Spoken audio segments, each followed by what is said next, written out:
viewers, Rectangular back, this time with another haul video. Now, I'm going to start off by saying this is my first haul of the year and kind of the last. I'm going to be doing far fewer haul videos in the year to come. Probably will just be showing off things that come in new releases, like new Marvel Legends, probably an occasional import now and then, but for the most part, not going to be doing like the weekly haul videos that I have been doing, showing parts and props and just accessories, things like that. I'm trying to buckle down and take care of a lot of customs and other things I want to do. So look for more of those type of things, project type of videos, and less haul videos in the future.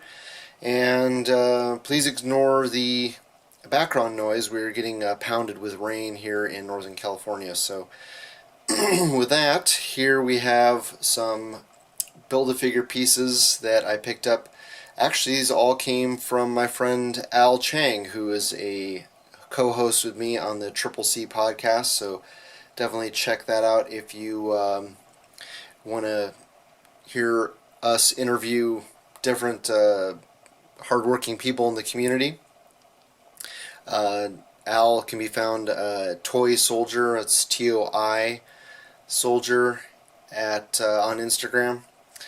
And anyway, he was very kind to hook me up with these parts. I think he just had me pay for shipping. So I needed the torso to complete my Sandman Build-A-Figure, and the other two pieces, the right leg of Odin and the Abomination head, I'm going to be using for customs. So thank you so much for helping me out, Mr. Chang. Really appreciate it. Really great dude. And with that, let's move on to the next set of items. Well, I lied. Before we move on, I wanted to show off the Sandman Build-A-Figure. I think it's a pretty damn good figure. I think if they had included these arms are from the Absorbing Man. I tried to strip the paint off of the right arm using some acetone. And I still have a little bit of touching up to do, but yeah, I think if they'd included these arms, it would have been way over the top. Excellent figure. It's unfortunate that they just didn't make the forearms removable and then included these arms here that you could pop on.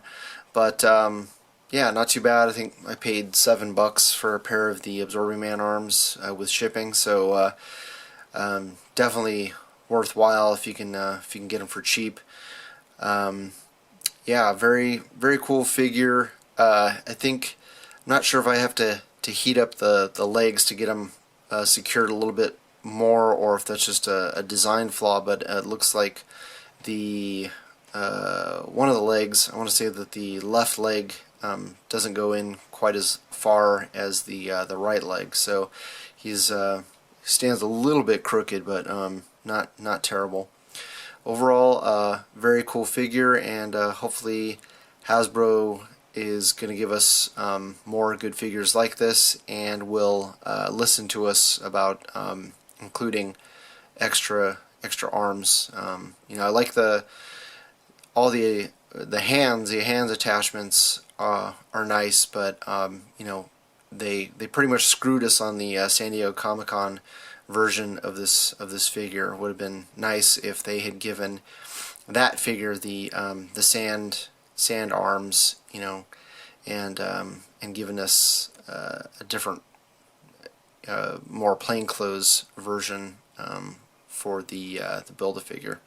Anyway, with that, let's move on to the next set of items. Here we've got a couple of loose figures. On the left we've got the War Machine from the Target 2-pack, the Target exclusive 2-pack. That comes with the Disco Armor Iron Man, that horrible orange and purple abomination. And then on the right we have the Cassian Andor from the Target exclusive 3-pack. And yeah, this is the costume that he should have come in single carded. They should have put him in that big storm jacket, which he's only in like maybe a quarter of the movie. They should have put him as the 3-pack version, and this should have been the single carded release. I don't know why Hasbro did that. But anyway, yeah, this War Machine, I actually got both of these. No, one. Yeah, I got both of these from guys on Facebook. I was lucky that somebody found the Target 2-pack for like $12, so I got this War Machine for 14 and change after shipping. So very good deal as far as I'm concerned, because they haven't clearanced them that much down on at my Target. My Target, for some reason, they're real stingy on getting really low clearance prices. And I'm a big fan of War Machine. The downside is that I already have the Walmart exclusive War Machine, and I have the SH Figure Arts War Machine. I like the look of this War Machine, but the Walmart exclusive one is actually a lot better than this. And the SH Figure Arts takes a crap on all of them. So this one, the attachments don't fit very well. They're just really cheap plastic. They don't peg in very well. They're just it's a dumb design.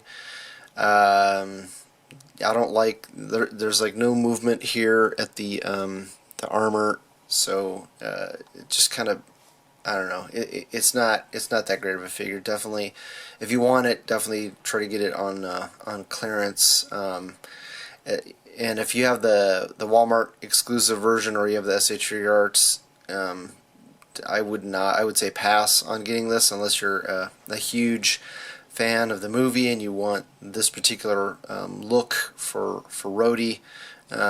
Go for it, but or you're just a diehard War Machine fan. But I would pass if I honestly had to give my opinion on that figure. And Cassian, again, a gentleman on Facebook hooked me up with him. I think I paid like 15 shipped, 15 or 16 shipped, $15 I think. He was missing the center piece of the weapon, which I think that weapon is stupid anyway. It's kind of like a bastardized M4 assault rifle from the U.S. military. So I don't like it. It's too similar to a modern weapon. And then he came with a, I don't know if he comes with a pistol or if that's Ray's pistol, but yeah, the likeness is, I think the sculpt is there, just the lack of paint application it just really suffers on this figure. I'm hoping to pick up another one to just have as a like a generic pilot, or to maybe do the Bespin Han Solo. Hopefully Black Series will hurry up and get off their ass and give us that Bespin Han Solo costume. Alright, let's move on to the next set of items. Here we've got a couple of old Toy Biz Marvel Legends that I picked up off of eBay. On the left we have Super Patriot. This is the variant, I believe. And then on the right we have Deathlok, who's obviously incomplete. And initially, I just got these guys for customs. Initially, I found Super Patriot, and then I was just going to make do with him, but his hand is really oddly shaped. He's got kind of like a very like monster type of claw hand, and I wanted a more traditional human hand for that arm. So I forgot about Deathlok. Otherwise I would have just bought Deathlok. So I'm not sure what I'll end up using the Super Patriot for, but I can definitely use the Deathlok for this particular custom that I'm working on. So yeah, I think I got like $9 each shipped for these, so pretty damn good deal. For custom fodder, I typically don't like to spend more than $10 shipped, so they're actually pretty damn good condition.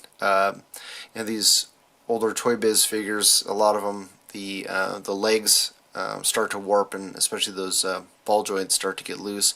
I was afraid of breaking Deathlok. I had a really hard time rotating the forearms and the one of the lower legs, but I got lucky that I just kept cranking on it, and finally you get that snapping sound. It's kind of like that the paint that starts to dry there in the joints, and you just have to break the paint free from the joint, and fortunately I didn't break the figure.